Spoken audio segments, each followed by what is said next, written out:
Okay, so welcome everyone. This is our second in this round of free non-dual meditation. So thank you so much for being here. Appreciate your presence. And for today's meditation, we'll be sticking with our familiar structure. We'll do some relaxation at the beginning, and then we'll transition into a non-dual meditation. And I'll give a very brief talk after that, and then I'll open the floor up for any kind of sharings about your experience or any questions that you have. And in case anybody's watching this for the first time, you don't know who I am, this channel is called Unjourneying, and my name is Mira. I'm a licensed clinical social worker, psychotherapist, and psychedelic guide. Okay, so let's get right to it. So the first thing I like to pay attention to is posture. Posture does matter, I find, quite a bit in meditation. You can go ahead and close your eyes if you feel ready to do so. And in terms of posture, you can do this in a lot of different ways, whether you're just sitting in a chair or whether you're on a formal meditation cushion or whatever. But I find the most important thing to start with is just having some kind of spinal alignment.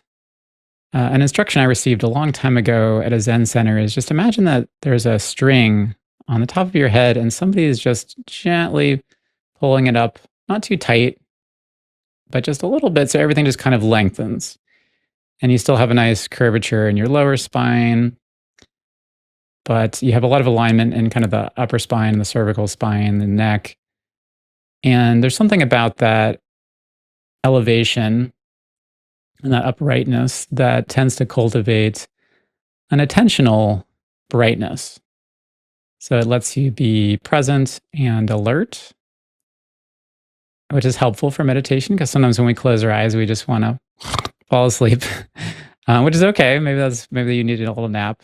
That's okay. You don't have to do the meditation. This is all optional. But if you want to do the meditation, it's helpful to have some level of presence and alertness. And so the spinal alignment and uprightness just helps cultivate that alertness. And then the other wing of the bird with posture is relaxation. So we have straight spine for alertness and relaxed muscles for relaxation. I often talk about a weeping willow tree. So imagine a weeping willow tree with the trunk is like your spine, and then the branches hanging loosely down. That's like all of your other muscles.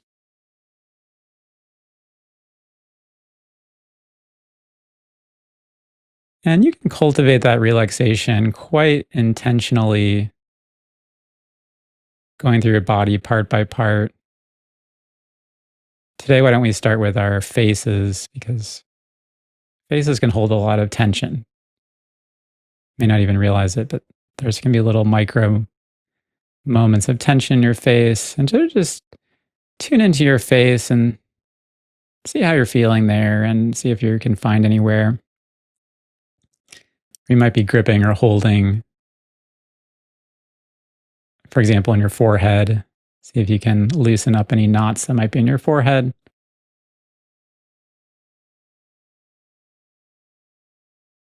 Or perhaps in your eyes, let your eyes be nice and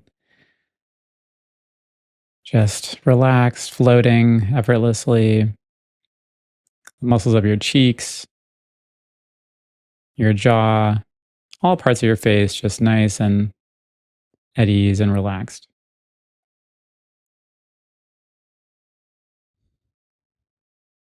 And you can scan your attention further down your body into your neck, relaxing your neck and moving into your shoulders and your torso, just all the different parts of your core. Seeing if you might be holding any kind of tension anywhere. And if you find it, just first of all, acknowledging it, and then just softening into relaxation, the invitation to let go.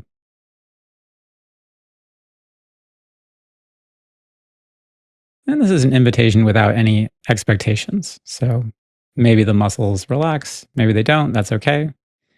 We're not forcing anything.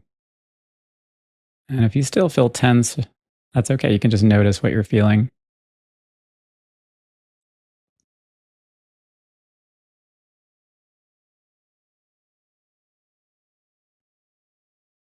And you can continue to let this flow of relaxation moving down through your core into your hips and your legs, all the different parts of your legs, thighs and knees and calves, just connecting with how your body feels. And if you notice any kind of restlessness, just welcoming ease and relaxation.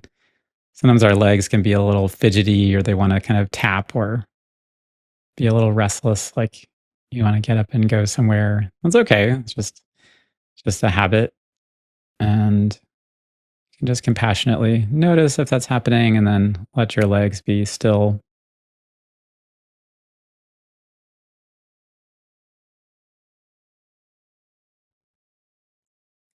Stillness is going to be very important here because it turns out the more still you are, these non-dual meditations tend to be a lot easier.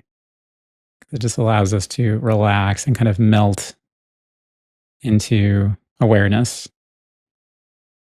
Every time we shift or move our body, it's okay if you have to. Don't worry about it. No shame, no judgment. But it can just kind of reset everything. And it's almost like you're popping out of the frame. And so it just kind of helps to stay in as much stillness as you can.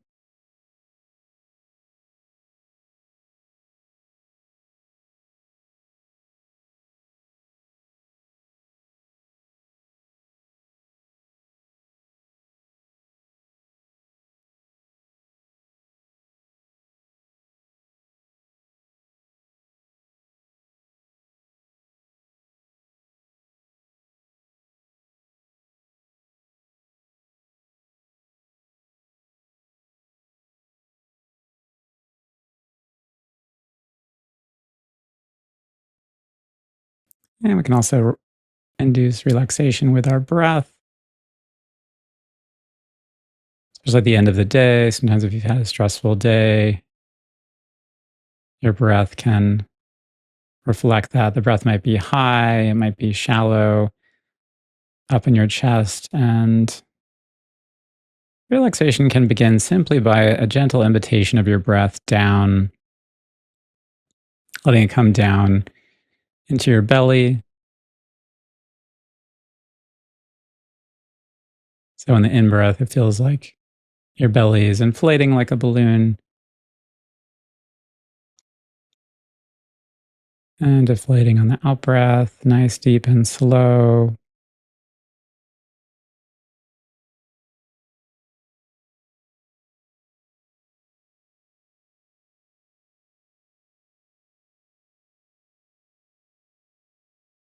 Just riding the waves of the breath. As you hear the subtle currents of your breath, you might be reminded of ocean waves, like putting your ear into a seashell, just the soothing sound of your breath.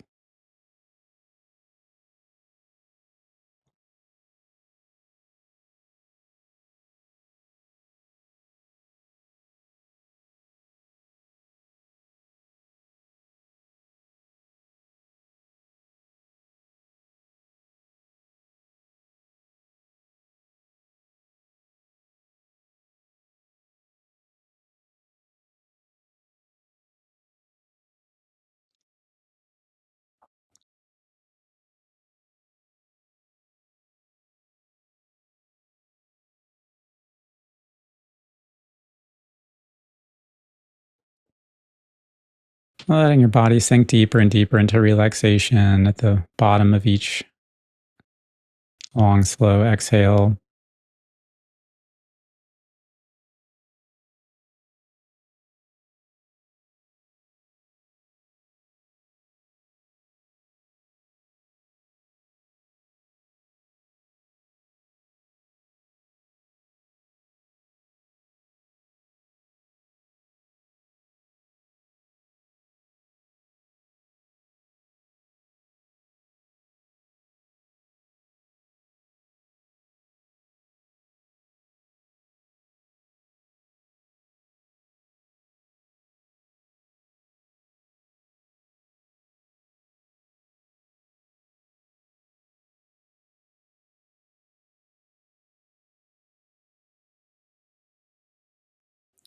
with your body still, just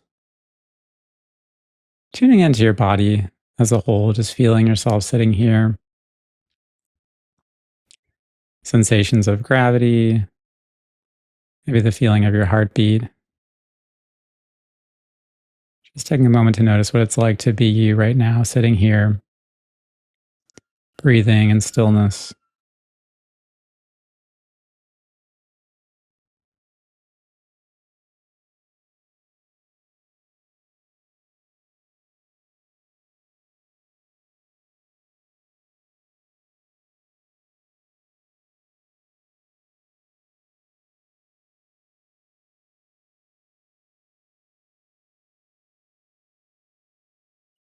Okay, good. And now, remaining in stillness and in relaxation, we're going to gently shift gears into some more non dual exploration, building from last week's meditation, but there's no requirement that you were here last week. So it's okay if you're starting from scratch. But we're going to keep exploring this theme of just dissolving elements of the room and just coming into a more simple embodiment. And so, like last week, we're going to just start by tuning into your feet. We'll do just kind of a miniature version of last week to get us up to speed. So, noticing your feet, especially the bottoms of your feet,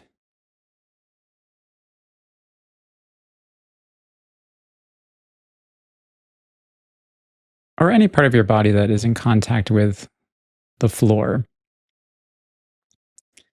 That's what we're starting with here, is just whatever posture you're in, whether you're sitting with your feet on the floor or you're in some kind of meditation posture, whatever. Just noticing the parts of you that are in contact with the floor and noticing the sensations there.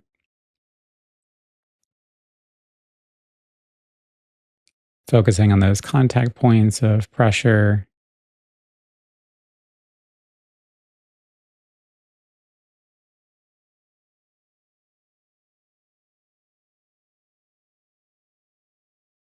And then getting curious about what's underneath those pressure points, what's underneath the bottoms of your feet. And noticing that whatever might seem to be there, perhaps an image of floor or building or the rest of the house or the foundation underneath you, is just a memory trace or an image. And so if you let yourself let go of that and just stay with the simplicity of body sensations, there might be some feeling of letting go of the floor, letting go of everything that's underneath your feet.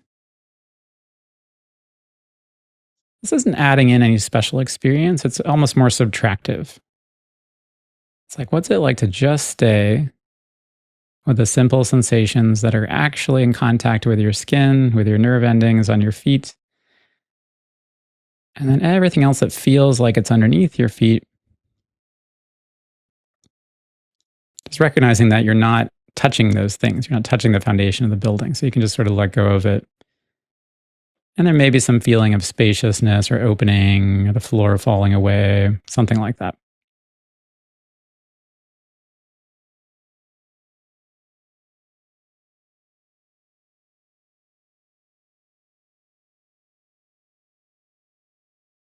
And if you're not feeling anything that I'm talking about, that's also fine. Just stay with your experience as it is.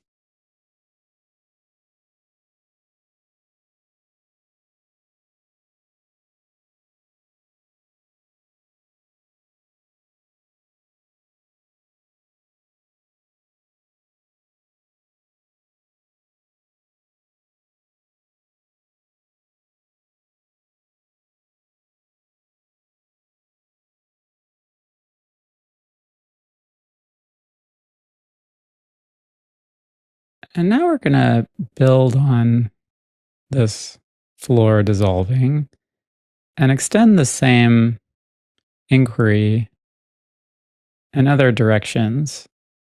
So, starting now with the top of your head.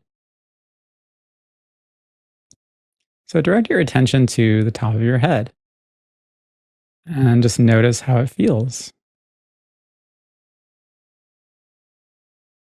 Whether it's warm or cool, whatever sensations might be there. Maybe there's an itch. Maybe you feel the texture of your hair.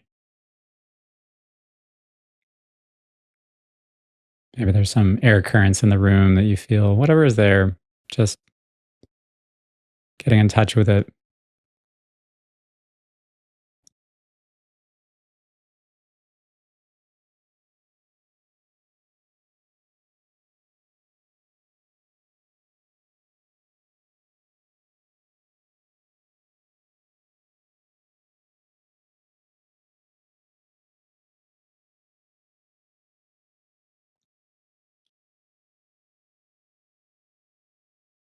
And then you might ask yourself, now what is above my head that I can feel as a direct sensation in my body? And at first, your mind might come up with an image of what's above you, whether it's the ceiling or wherever you are, even if you're outside, maybe there's a tree or clouds or whatever. Whatever your mind comes up with when you inquire, what's above my head? But recall my question was, what is above your head that you can feel directly in your body? And your head is not pressed against the ceiling, right? So what that means is the ceiling, or whatever it feels like is above you right now, the only way it exists for you in this moment in consciousness is just an image in your mind, just a memory of what your mind thinks is there. And so recognizing that, we come again into this kind of subtractive simplicity. What's it like to just let go of the image of the ceiling? So coming more directly into just contacting the sensations in the top of your head and noticing if you look for anything above that, that is in your nervous system, that is an actual physical sensation, you simply won't find anything there. You'll just find a wispy memory trace or an image. And so perhaps you can just let go of the ceiling. And it might feel like the ceiling kind of dissolves.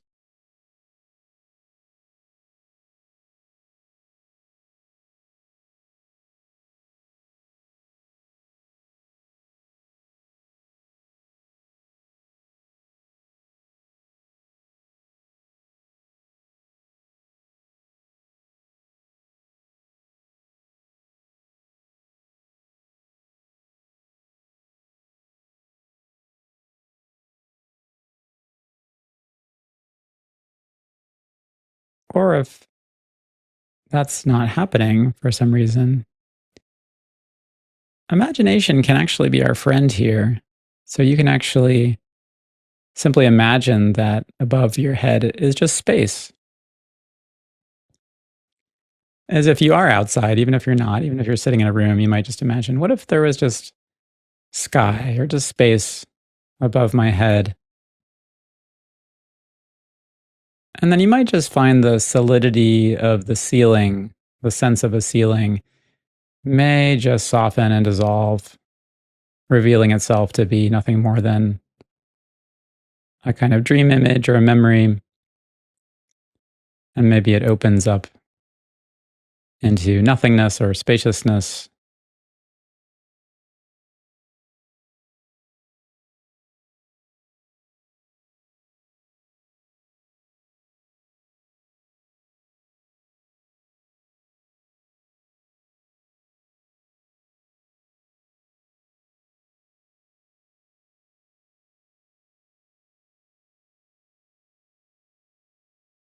this point, we've let go of the floor underneath our feet, let go of the ceiling above our heads,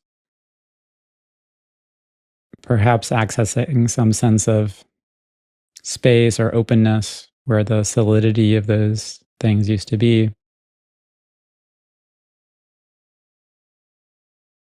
And it turns out you can continue the same exercise in any direction and continuing to just dissolve what it feels like is around you.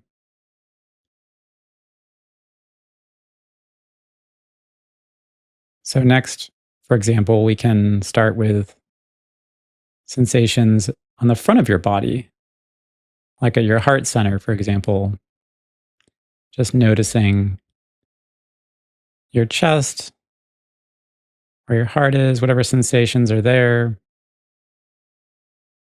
Maybe you feel the beat of your heart. Maybe you feel the texture of your shirt. Just focusing your attention on the heart center of your body, just noticing any sensations there.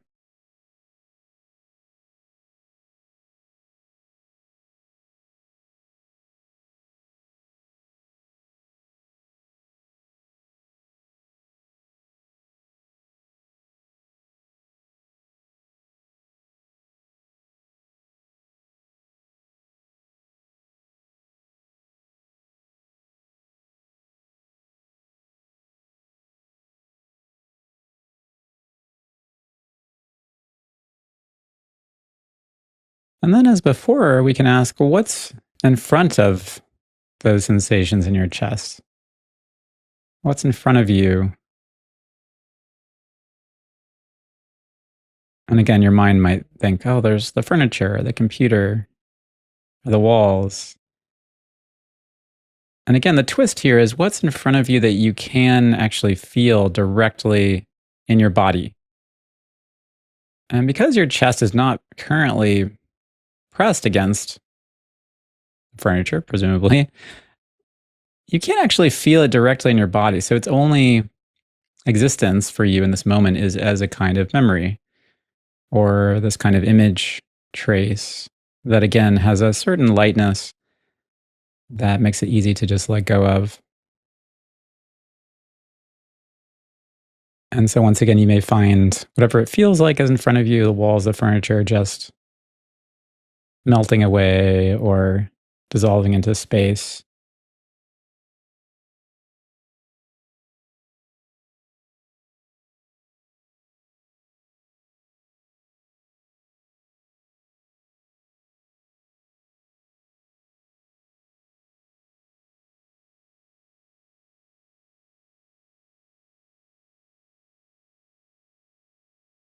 And finally, we can try this behind us as well. So, noticing sensations on your back. How does your back feel right now?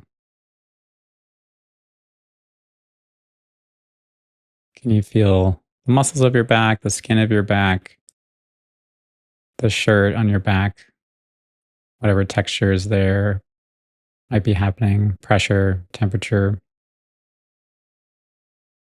Maybe you have some pain in your back. You can notice that too.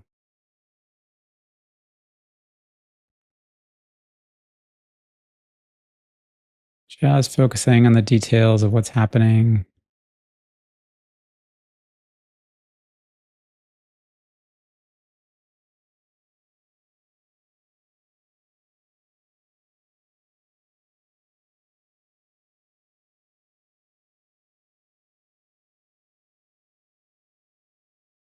And then again, with curiosity, extending that arrow of inquiry behind you.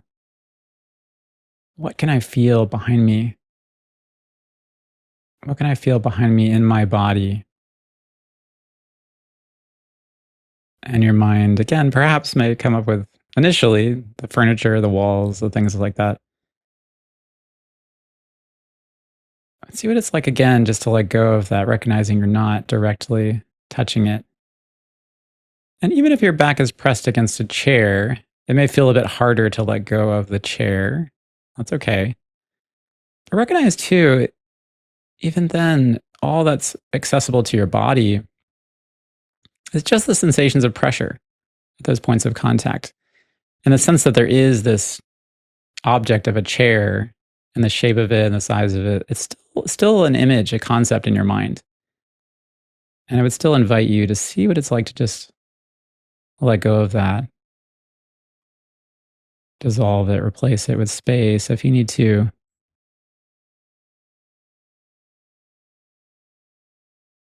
There's also some suspension of typical reason or causality here. 'Cause usually, if we feel pressure, our mind wants to say, there has to be a reason. So if I'm pushed against something, there has to be an object there pushing back, right? The laws of physics. So we're temporarily giving our mind permission to suspend all of those things, all this very sophisticated kind of knowledge, and just coming into the simple feelings of being an embodied creature, just feeling your body, and allowing just the mystery of sensations on your back. Perhaps you don't know where they're coming from. Why are they there? Who knows? Just these pressury sensations on your back. And what's behind those sensations that is a physical sensation. There's just nothing to be found. And so behind you, it may feel like a nothing, an emptiness, or a space. There's no right way to do this. Just you can try things out.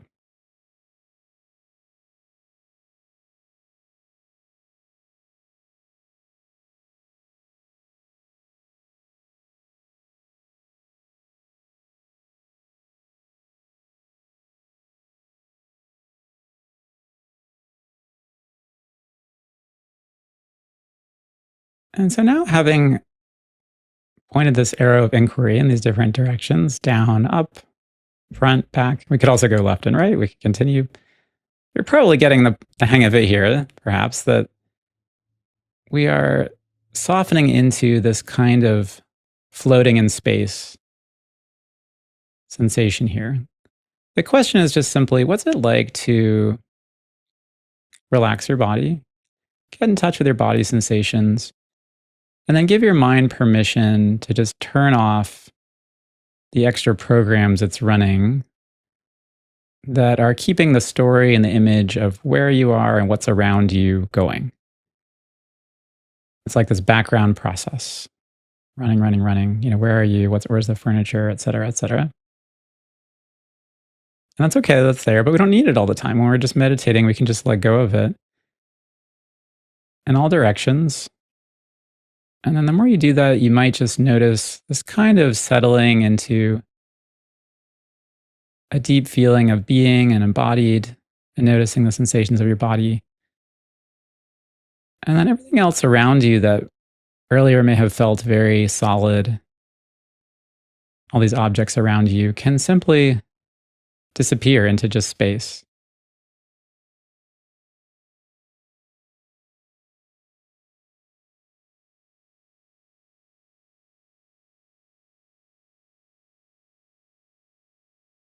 And for many people, this may feel relaxing, like your mind was doing this extra work you didn't realize, like a hidden muscle that you've just released.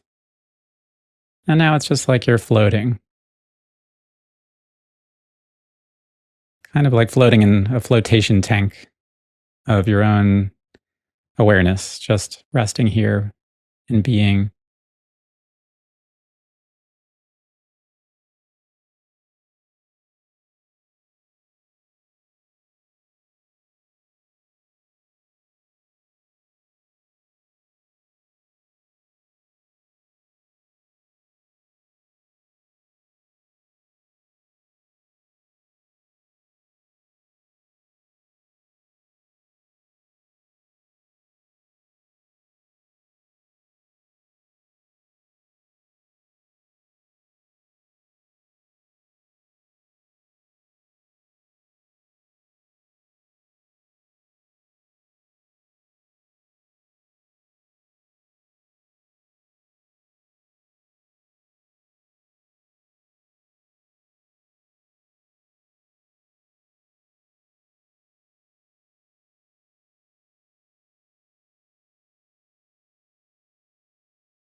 Okay, great. So I'll invite you all to slowly open your eyes. And if you need to move, you need to shift your posture, totally fine at this point.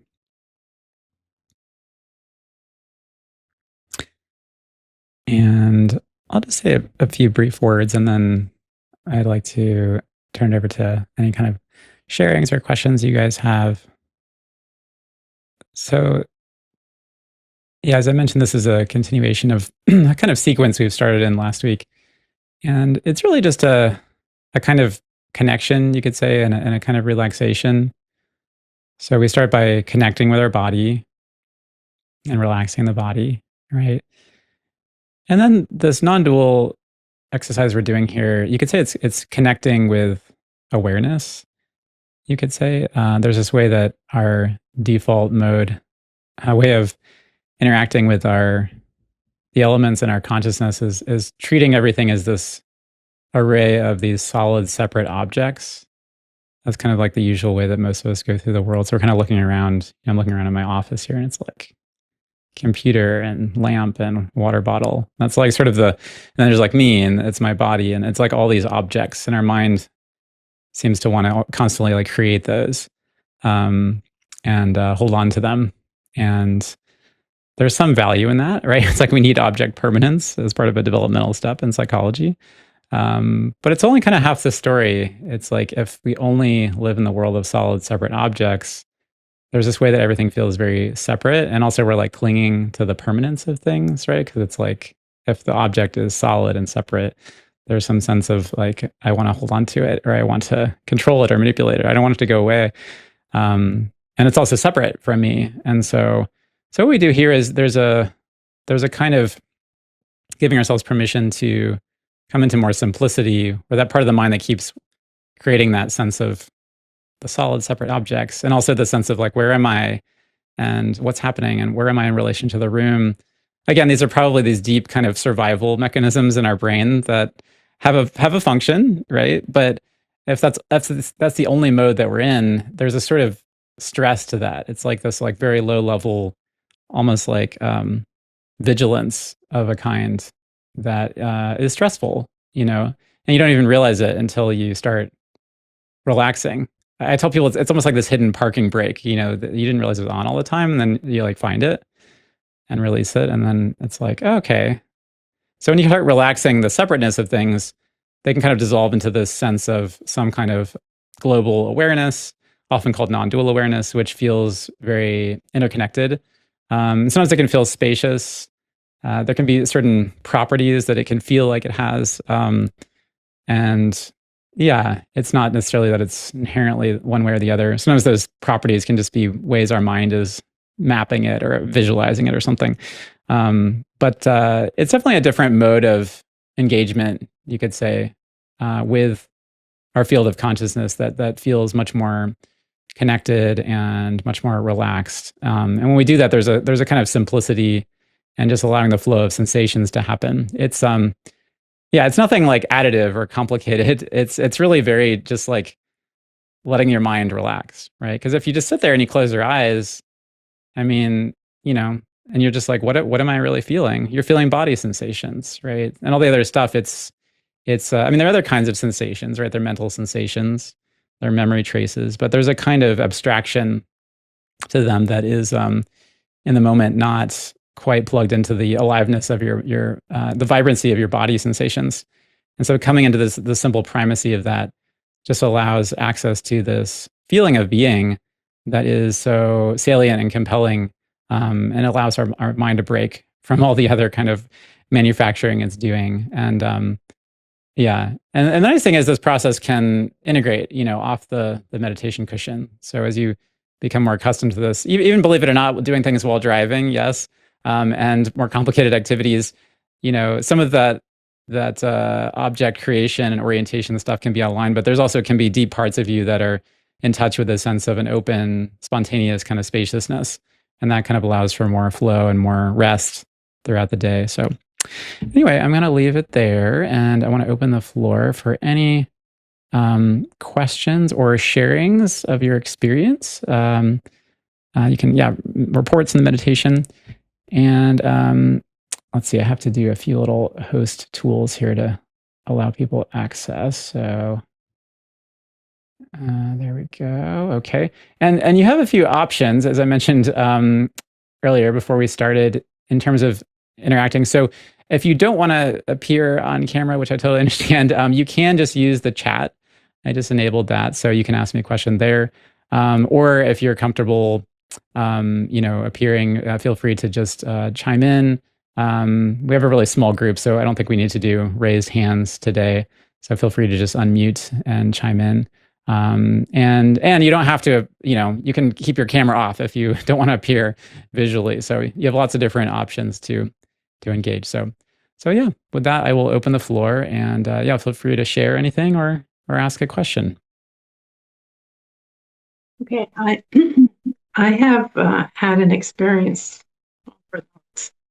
of,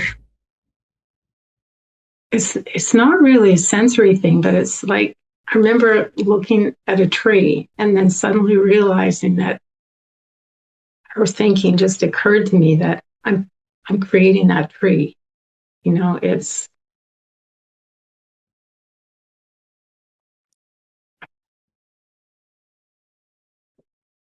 or I'm looking at objects and they look like they're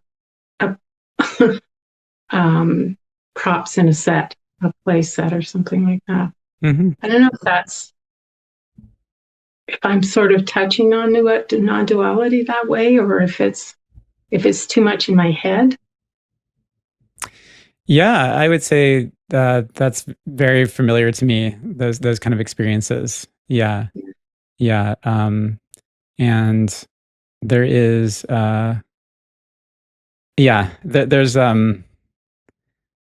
I was going to say that there's kind of there are neuroscience theories about this. I don't want to go too deep into that because that can get us a little bit heady, but there's some sense of that are in the neuroscience field, that when we are studying our direct experience, that our mind is creating our reality in this kind of top-down way. That when we look at an object like a tree, what they call the perceptual realist kind of instinct is to say, oh, I'm looking at the actual atomic tree. But neuroscience would say, no, wait a second, it's light coming in through your eyes, and then your brain is receiving the information, and your brain has this kind of storehouse of prior experiences of trees. They call these priors. And so it generates for you and your subjective awareness, this is what I think is there, that tree. And they call that predictive processing. And so in that sense, yes, like you could say our mind is like making our reality. And we usually don't perceive things that way.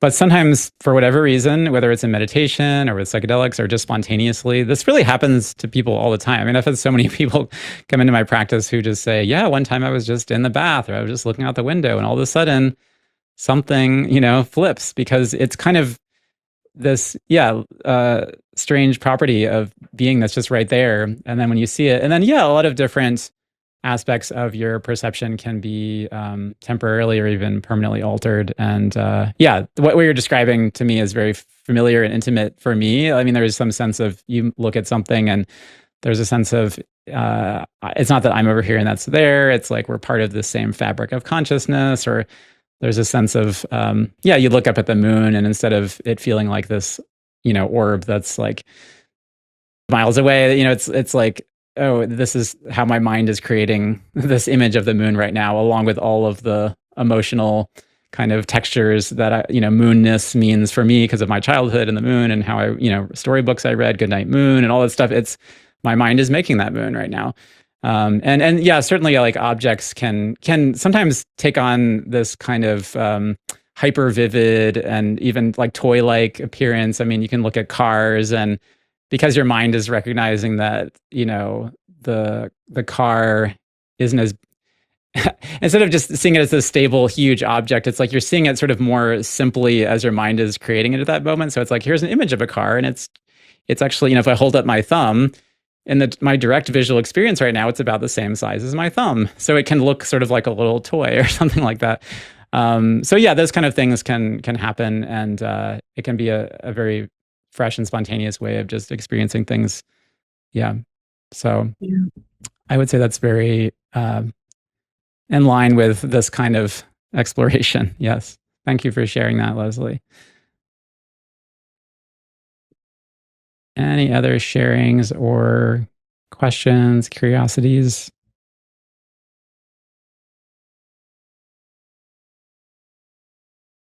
Yeah, I'll share. First, that was so relaxing. I fell asleep a couple of times, Great. but it was actually really helpful because the mind kind of stopped when I fell asleep. And then when I woke up again, I was just in this spacious place that was really quite wonderful.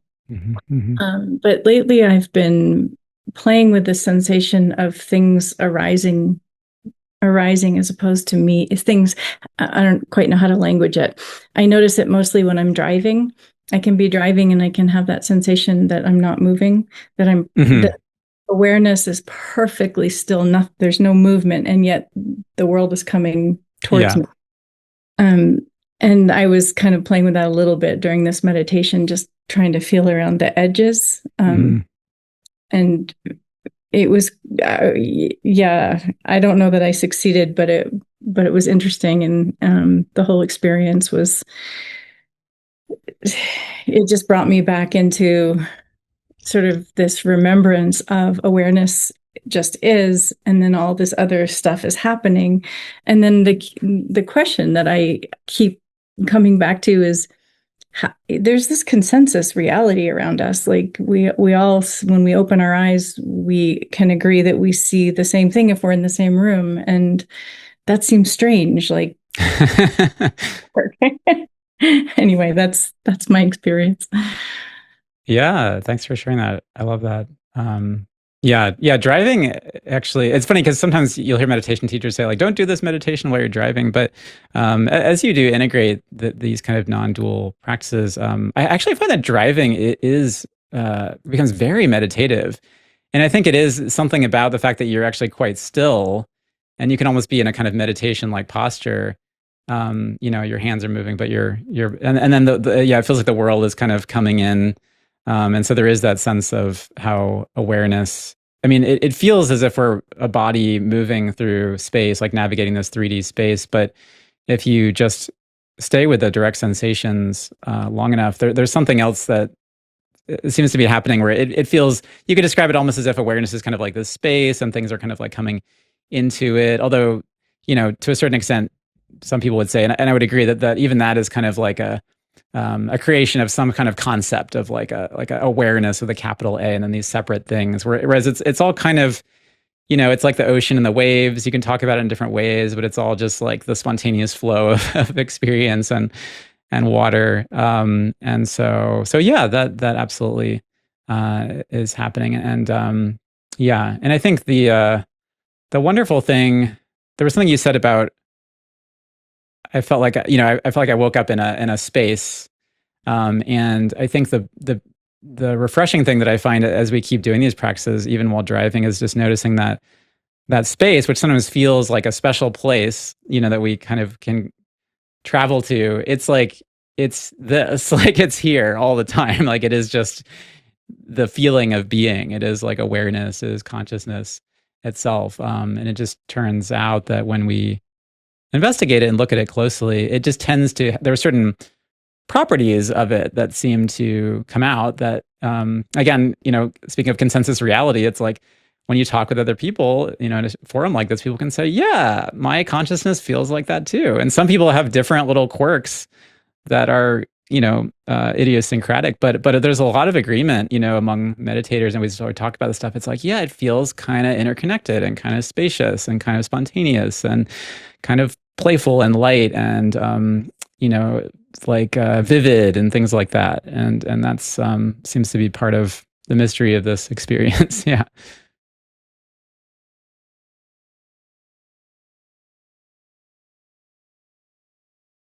Okay, we might have time for just one more brief sharing. If anybody has anything else. I can do a quick share. Okay. I was just just a quick experience share.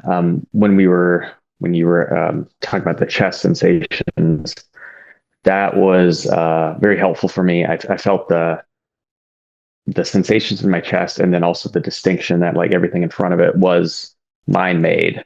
And at the same time, I also noticed my mind kind of come back in the back door and try to like get rid of all the mind made stuff. Like I wanted to do the meditation well. So I was trying to separate the sensations from all the ideas. And I kind of noticed that happening. So I sort of just had to sit there with like, there was the sensations, there was the mind made content, and they were detached now, but still there. Nothing dropped away. I see. Yeah, thank you for sharing that. I love hearing the kind of nitty gritty of some of these processes as they're unfolding, because it can be complicated with these different layers. And it seems like in my experience, what's helpful is just letting everything kind of flow, take the path of least resistance, like letting it kind of flow down, like a stream going downhill. How can we just sink into deeper relaxation?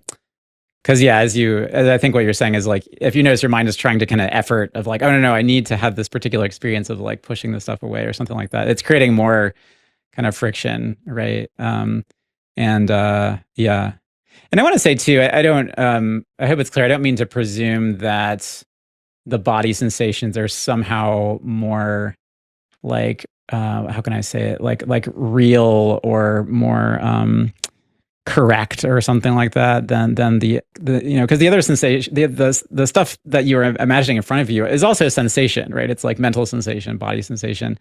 So I'm not pretending that in one case we're accessing like reality, in the other it's like fantasy or something like that. It's in a sense, it's all kind of like the mind is creating all of these different stories. It just so happens that, and this again, I'm just a neuroscience geek, so I follow the kind of predictive processing look at this. It's like the more our mind tends to abstract things, there tends to be more kind of tension and more kind of conceptual kind of like holding on to what we think should be there.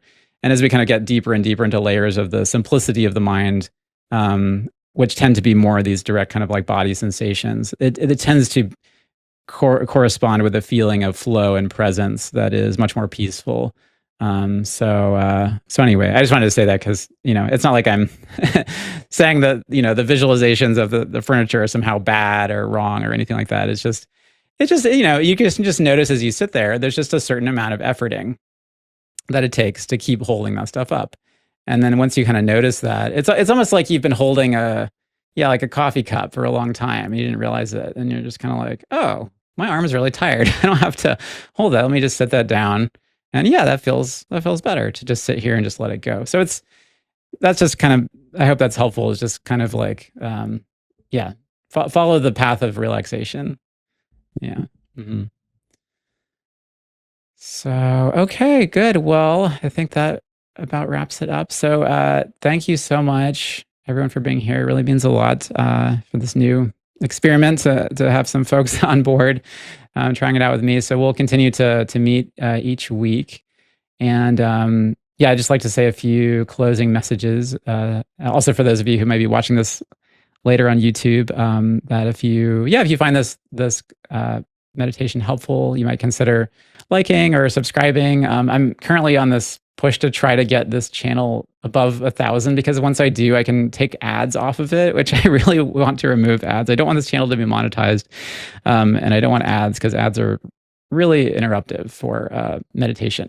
So I'm halfway there. I'm just a little over 500. So a subscribe would be helpful. And then, if you like what's happening here and you're curious to go deeper, there are different options to engage with me. So you can find those on my website. That's unjourneying.com. I do like individual work and retreats, psychedelic retreats, and coaching and stuff like that. And I've also recently launched a community through Patreon, which allows you to continue the conversation in different ways. We have a chat thread through Signal, and we have a Zoom group that's a little more intimate, where we're exploring these themes together, called Unjourneying Circle. So check that out. And you can find that at unjourneying.com/Patreon, or you can find that information. I'll put that in the show notes too. So looking forward to continuing to meditate with you and connect with you. And thank you everyone again. And have a great rest of your day. See you next week. Quick question. Because how does somebody find out about this meditation? Because I went into your website and I couldn't find anything about meditation. Yeah, it is on there. Thank you for that feedback. It's always good to know when people can't find it. So if you go to, it's under there's a coaching tab, and then under that there's the meditation. Yeah. So I have your email though, so I can email it to you. Yeah. No, I was thinking for somebody else. If they yes. Yeah. You can just, or I can send you the link to share with them. Yeah, but you can find it there. Okay. All right. Thank you.